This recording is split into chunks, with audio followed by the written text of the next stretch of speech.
Walking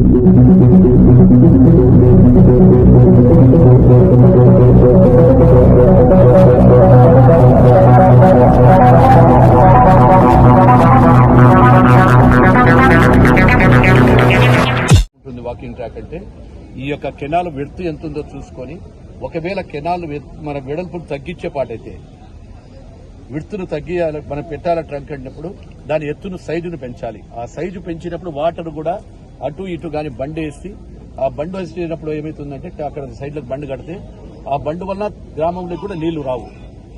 అది కూడా చేయకుండా ఎన్నికల స్టంట్, కేవలం ప్రజలను బనగానపల్లె ప్రజలను మోసం చేయడానికి ఎన్నికల స్టంట్ అని చెప్తా. ఇప్పుడు ప్రజలైతే నమ్మలే. ఆ రోజు ఏ ప్రజలైతే నమ్మకుండా బనగానపల్లె పట్టణ ప్రజలు నాకు పట్టం కట్టారు, ప్రత్యేకమైన మెజార్టీ ఇచ్చారు, వాళ్ళకు రుణం తీర్చుకోవాలనే ఉద్దేశంతోనే వాళ్ళకు రుణం తీర్చుకోవాలని, అందుకే దీన్ని జుర్రేరు వాగును బాగు చేయాలి అని చెప్పి ఉద్దేశంగా చేస్తా ఉన్నాను. అదేవిధంగా ఈ రోజు ఎంక్రోచ్మెంట్ కూడా ఏమేమి ఉన్నాయో అన్ని డిసైడ్ చేస్తాం. ఏ ఎంక్రోచ్మెంట్ ఉంటే వాళ్ళని చట్ట ప్రకారమే వారికి శిక్ష తప్పదు. ఎంక్రోచ్మెంట్ అందరినీ కూడా ఖచ్చితంగా ఎవరు నాది కూడా అన్నాడు గతంలో, ఇదే కాడసాని రామిరెడ్డి 5 లక్షల రూపాయలు కట్టి నా కేవలం నా తోట దగ్గర పెట్టాడు. మరి ఈ రోజు నేను రాసిస్తా, ఎంక్రోచ్మెంట్ ఉంటే చూపించమని చెప్పండి, కొలతలు వేస్తాం కదా రేపు. గతంలో కూడా వాళ్ళ ప్రభుత్వంలో ఉన్నప్పుడు ఆయన ఒక పిటిషన్ పెట్టాడు, ఎవరికి ఇరిగేషన్ మంత్రికి పెడితే ఇరిగేషన్ మంత్రి 5 లక్షల రూపాయలు శాంక్షన్ చేస్తే డిప్యూటీ డైరెక్టర్ ఆఫ్ అతను సర్వే వాళ్ళు కూడా వచ్చి నాకు కొలిచి చూశారు. మరి మేము ఎక్కడ కోర్టుకు వెళ్ళాలి ఆ రోజు, నేను ఏ రోజు కోర్టుకు వెళ్ళాలి, నాది ఆపొద్దు కొలచొద్దు అని. ఇప్పుడు కూడా కొలత ప్రకారం ఉంటుంది. ఆ యొక్క డైరెక్షన్ లో ఎక్కడ ఎవరు అయినా తన పని లేకుండా ఎంక్రోచ్మెంట్ల పేర్లైతే ఖచ్చితంగా కొట్టడం జరుగుతుంది. ఎంక్రోచ్మెంట్లను ఆపే ప్రసక్తే లేదు.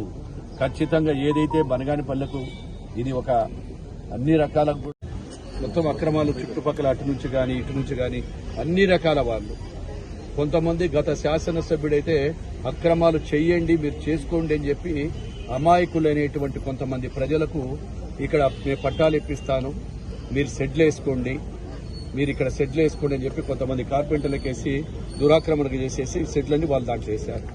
రేపు ఎక్కడైనా ఫ్లడ్ వచ్చినప్పుడు కానీ లేకుంటే జుర్రేరు వాగులో నీళ్లు నిండిపోయినప్పుడు కానీ మనం అధిక మోతాదులో వాటర్ ఇస్తే అవన్నీ కూడా నిండిపోయి అది ఏదైతే బాటిల్ లెక్క మాదిరికి వచ్చి దగ్గరకు వచ్చిన తర్వాత ఎట్లుంటుందో ఆ విస్తీర్ణం తగ్గిపోవడం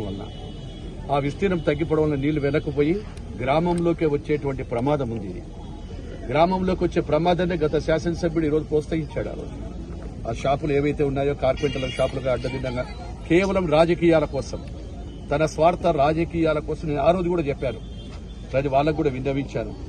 ఈరోజు ఏదైతే స్వార్థ రాజకీయాల కోసం మీరు ఎంత వేసుకుంటున్నారో అది కరెక్ట్ కాదు. ఏదైనా ఇంకా మనువైన ప్లేస్లు ఇవ్వాలి వాళ్లకు. ఎక్కడైనా వాళ్ళు బతకకూడదని ఎవరికీ లేదు, వాళ్ళు బతకాలి. వాళ్ళు కూడా అందరూ ప్రజల్లో భాగమే, ఇక్కడ కూడా వాళ్ళు ఉన్నారు కాబట్టి వాళ్ళకు కూడా చేయాలి. మరి ఆశ చెప్పి మోసపూరితమైనటువంటి ఎన్నికల కోసం వస్తున్నాయని చెప్పి ఇష్టానుసారంగా జుర్రేరునంతా బూట్ చేశారు. ఈరోజు వాకింగ్ ట్రాక్ అన్నాడు. ఏమైంది వాకింగ్ ట్రాక్? నేను ఛాలెంజ్ చేస్తాను, రా కాడసాని రామిరెడ్డికి. ఈరోజు ఇప్పటి వరకు నేను నోరెత్తలేదు, ఇప్పుడు మాట్లాడుతున్నా.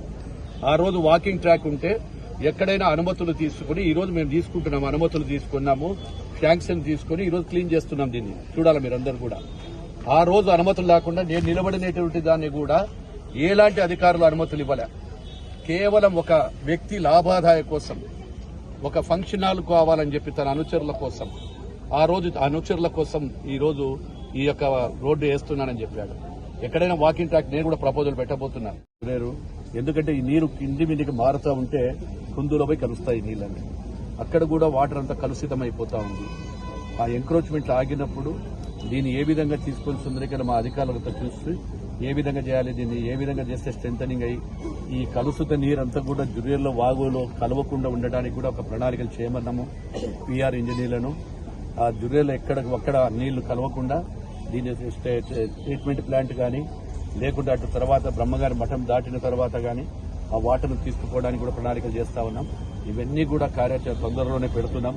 ఖచ్చితంగా బనగానపల్లె పట్టణంను ఆదర్శంగా పట్టణం తీసుకోవాలని చెప్పి ఇప్పటికే మా శ్రీమతి గారు ఇందిరా గారు ప్లాస్టిక్ లేని రహితంగా చేయమంటున్నాం. ముఖ్యంగా ఇప్పుడు మళ్ళొక్కసారి వాయిస్ ఇస్తున్నాం, దయచేసి ప్లాస్టిక్ ను వాడకండి. దయచేసి చికెన్ షాపులు కానీ మెడికల్ షాపులు కూడా ఇక్కడికిక్కడే బ్రిడ్జి దగ్గర ఇష్టానుసారంగా తీసుకొస్తున్నారు. అది కూడా మీ గృహం లాంటిదే. మీ ఇండ్లను పరిశుభ్రంగా ఎట్లా పెట్టుకుంటారో వీధులలో కూడా చెత్త బండ్లు కూడా ఇప్పుడు కొత్తగా 4 ట్రాలీ ఆటోలను కూడా ఇస్తున్నాం, కరెంట్ ఆటోలను కూడా సందుల్లో తిరగడానికి.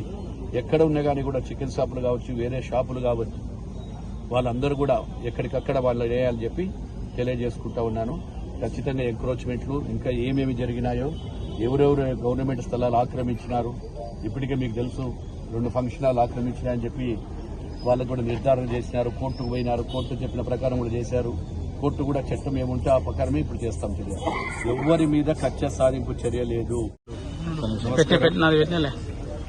ఈరోజు గత దశాబ్దంగా దాదాపు 5 సంవత్సరాల కిందట తెలుగుదేశం పార్టీ అధికారంలో ఉన్నప్పుడు 14-19 మధ్యన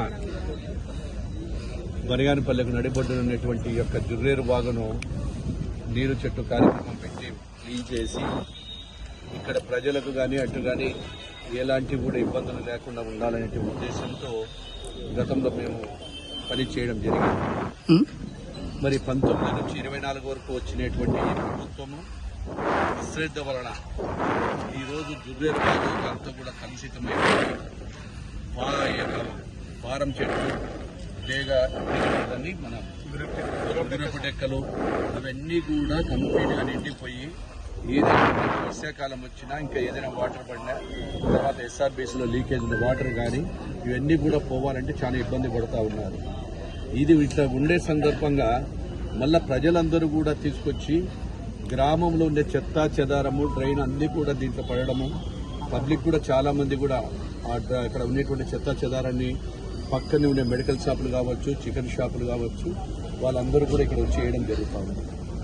దీనికోసం ఈరోజు మొదట విడతలో భాగంగా జుర్రేరును బాగు చేయాలనేటువంటి ఉద్దేశంతో 19,70,000 రూపాయలతో 2.7.5 కిలోమీటర్స్ దూరాన్ని మొత్తం క్లీన్ చేసేసి చేయాలనే ఉద్దేశంతో ఈ కార్యక్రమాన్ని మొదలుపెట్టాము. ఎవరైతే ఉన్నారో ఫంక్షన్ హాల్ కావచ్చు, ఇంకా బిల్డింగ్లు కావచ్చు, ఎవరైతే దానికి రూల్స్కి విరుద్ధంగా 5 అంతస్తులు ఇట్లా కట్టుకొని చాలా మంది చాలా ప్రచారాలు చేస్తా ఉన్నారు. వాళ్ళకందరికీ ఒక్కటే చెప్తున్నాను, దాని వలన ఎప్పుడైనా జరగకూడని ఏదైనా జరిగితే అక్కడ నష్టపోయేది ఆ ఇంట్లో ఉన్న యజమానులు కావచ్చు, షాపులు కావచ్చు, వాళ్ళకు కూడా దయచేసి నామ్స్ పాటించమని చెప్పి అడుగుతా ఉన్నాను. ఖచ్చితంగా దీన్ని కూడా ఒక వారం 10 రోజుల లోపల ఎన్ని రోజులు పడుతుంది అమ్మా, ఒక 15 డేస్ లోపల వేసిన తర్వాత సర్వే కూడా చేస్తాము. సర్వే మొదలుపెట్టి ఖచ్చితంగా ఏదంటే వారి మీద చర్యలు తీసుకుంటాము. ఇది 20 లక్షల రూపాయలతో 19,70,000 రూపాయలు మొత్తం జునియర్ సర్వే నంబర్లు కూడా సర్వే చేస్తున్నామని చెప్పి తెలియజేస్తా ఉన్నారు. Thank you.